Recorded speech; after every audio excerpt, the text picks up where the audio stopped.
Well, first thing to tell anybody, because Mainers are, they're very parochial. I am born and raised in Maine. I actually was born in Westbrook, and I think I grew up mostly in Winslow, Maine, right up the turnpike. And,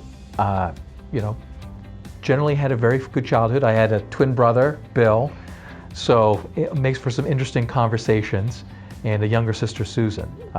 Back in '92, I graduated from Winslow High School and said, I'm done with school, done with it. Joined the United States Marines, of all things. 9 days after I graduated high school, right off to boot camp. And I was doing it as guaranteed infantry, and I think at the time it was like 130 pounds soaking wet. So they added 20 pounds on me, so I was like 150 when I got out of boot camp. And I had a fairly good 4 years in the Marine Infantry. I won't say it was perfect. There was a lot of dirt and rain, but I got to see some interesting places of the world. I actually went to Iwo Jima. I think everyone's familiar with the raising of the flag on Mount Suribachi. I actually was on the top of that, and I have some of the sands of the beaches of Iwo Jima. So I have some interesting stories of my time in the Marines. But at the end of my 4-year commitment, I said, you know what? I think I want to get out, go back to school. I think I've had enough of this. And all the other fellow Marines were becoming policemen or firemen, and I had taken bookkeeping in high school. And I said, you know what? I'm going to do something different. I'm going to go become an accountant. I think all my family, ancestors are probably rolling over in their graves. But so I got out of the Marines, went to school for accounting. First at Casco Bay College here in Portland, Maine. It's gone now. I think it's been swallowed up by what was first Andover, and I think now it's Kaplan University. Got my 2-year associates. I graduated as valedictorian. I don't know how I did it, but I did. And worked a full-time job at People's Heritage at the time as a file clerk. Then I went on to Thomas College in Waterville, where I got my bachelor's in public accounting.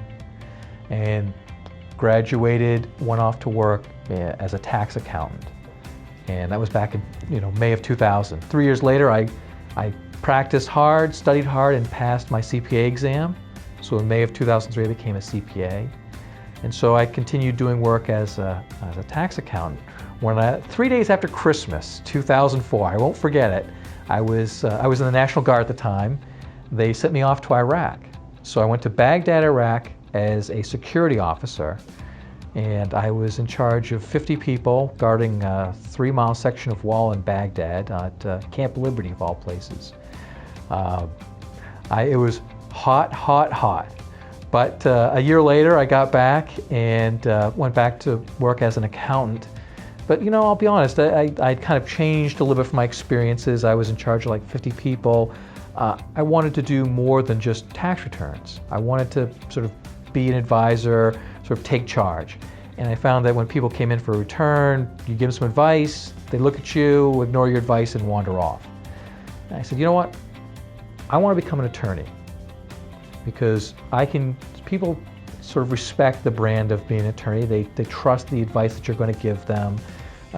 Something about being an attorney. So in 2010, I went off to law school, and there I met my beautiful wife, Katrina, who I have a wonderful son, Sam, who just turned a month ago, and so he is raising hell, but he gives me a great incentive to come to work every day. Poor wife. But so I graduated law school in 2013 and decided that I was going to hang a shingle. I had been a CPA, I'd been an officer in the Army, graduated from law school. I said, I'm going to hang a shingle and do this. I was already a CPA for a good number of years, so I had that going for me. And when I was in law school, I developed a real attraction to bankruptcy law. I know there's people say, oh, bankruptcy. But bankruptcy is an amazing area of the law. And if you know how to use it, you can get amazing results for your client. So I said, I'm going to do 2 things and do them well, tax and bankruptcy. And so now that I've told you a little bit about myself, you could see that I'm a hardworking individual. I come from small town roots, and I'm here to help Mainers in good times and bad. So come on in, talk to me. I'll tell you my life story in more detail if you want, and I'm here to help you.